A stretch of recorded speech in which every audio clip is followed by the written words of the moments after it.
obviously talked during the pandemic as we were kind of coming out of it. It was a back and Right. forth. How did you survive ultimately and get out of it? And how have things been going? Well, things have been going well. I survived. My wife and I, we never thought we got it, but we were vaccinated. I actually took the opportunity to get some good practice in.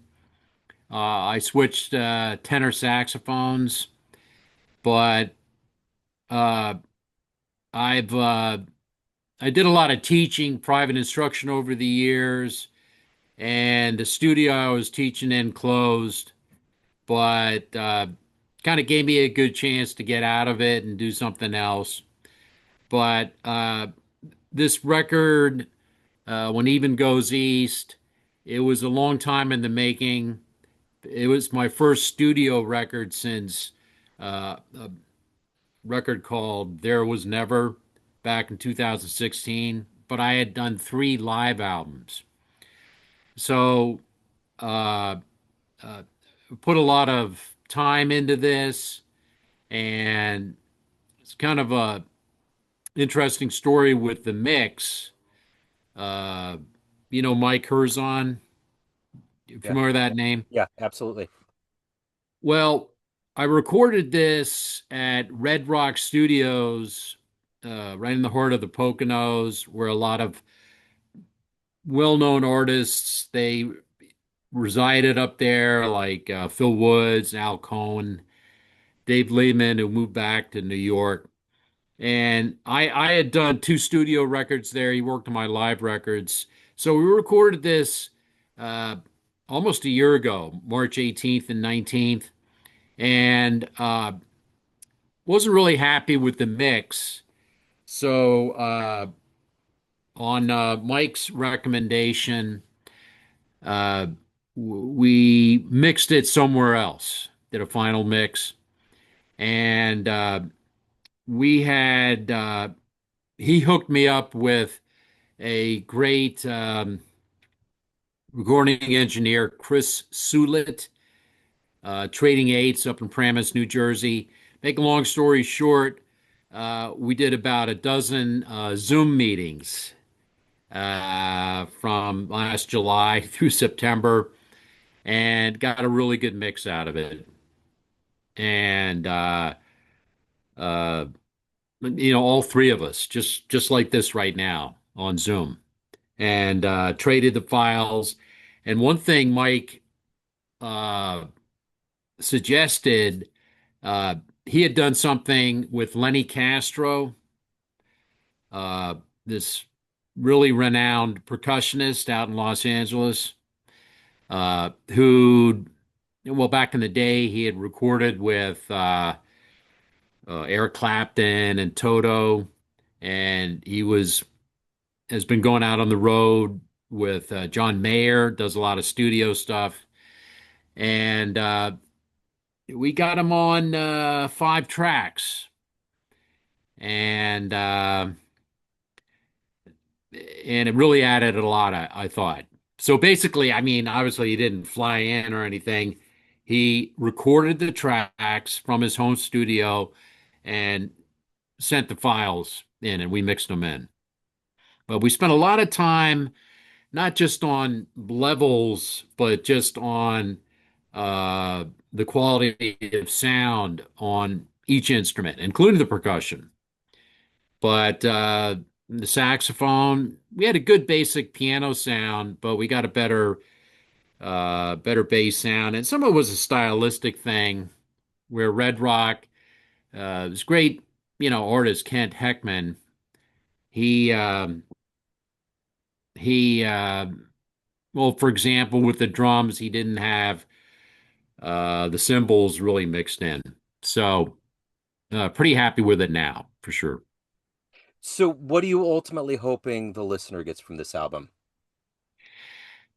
Well, uh, my previous records, even going back to Spiral back in 2011, uh, I I like to incorporate my own, what I think, unique arrangements of certain pop tunes. And, uh, I listen to some stuff right now. It's either, with all due respect, playing the standards and not necessarily doing something dramatic with them, or playing some stuff that, doesn't have great harmonic content. And I want people, I want to relate to people uh, it, by creating some music that it's going to sound good to me. It's going to be a little different with these treatment of pop tunes, but they can relate to it, you know. Now, I'm running, to be honest, uh, these pop tunes that I like, and I'll record uh, a pop tune, make an arrangement of something that I feel I have a special connection with, and I've always felt that. And but a lot of this stuff goes back to the 70s, like last 5 years, talk about the pandemic. I started listening a lot to Jimmy Webb. I really like Jimmy Webb. And so I had this Adios, which is not one of his well-known tunes, but recorded by a lot of people, including Glenn Campbell. Wichita Lineman, everybody's familiar with that. And so one thing, I ran into the challenge of, okay, these have such strong melodies. Uh, am I gonna like uh really twist them around? And some of these, like with Wichita linemen, even that Adios, uh, I didn't mess with the melody a lot, but uh, I try and go for with everybody's playing and my own playing, kind of an emotional, emotive type of thing that's going to connect. Now, I had these four originals, and I had those for a little while, and they've turned out to be, very popular, and they're a little more out there. I mean, the Let's Go has gotten a lot of airplay, Yeah. and that's what they call uh, swing, no changes. Like Yeah. we had the melody, and we're just soloing free, you know, and so that's a contrast to some of these pop tunes. But I was able to collaborate with a good friend of mine here on uh, really fleshing out chord changes, the harmony uh, on basically a lot of the stuff. Kirk Reese, he's a great pianist out here in central Pennsylvania. We play a lot of concerts and gigs together, and so we collaborated some, on harmonic inventions. Yeah.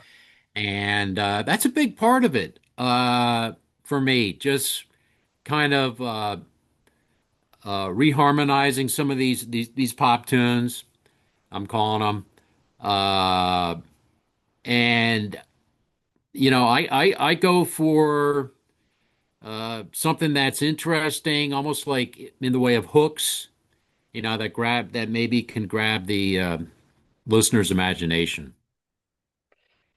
For So, example. yeah, for sure. So, if anyone wants to get a copy, download a copy and get a copy of this or catch you live or any of the good business other than streaming, where do they go? How do they do it? Well, um, it is available for streaming. Okay. And it's on all these streaming sites, uh, Apple Music, Spotify. You may have to type in the Dave Wilson Quartet, you know, to really get to, and yeah.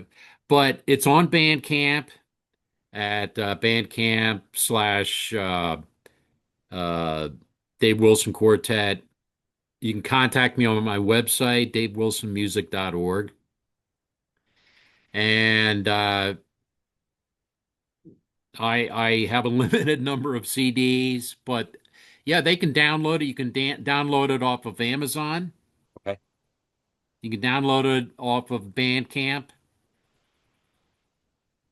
perfect. So, but Yeah, I will get all of those links in there again. I love the album. It's great to catch back up with you. Looking forward to yeah. profiling it on the show. So thank you for taking a minute out to open up about the album. I appreciate it. Well, thanks. I just want to say, our recording experience. I got to give these guys, the band members, uh, really their due. Uh, and I kept telling them, I tell other people, it's because of you. You guys made it happen. And I met these guys right after the pandemic, especially the piano player, Jesse Green. His father is Irby Green, Yeah, the well-known trombonist. yeah. And Jesse and the bass player, they all lived up in New York City. They were born in the Pocono area, Stroudsburg. And I really think something special happened in the studio. There was just great interaction, and these guys have played as a trio. And the drummer Dan Gonzalez, great. He's from the Bronx, uh, and we had a real collective type of thing going. And sometimes it didn't happen until like the second or third take. But we have a couple of album releases.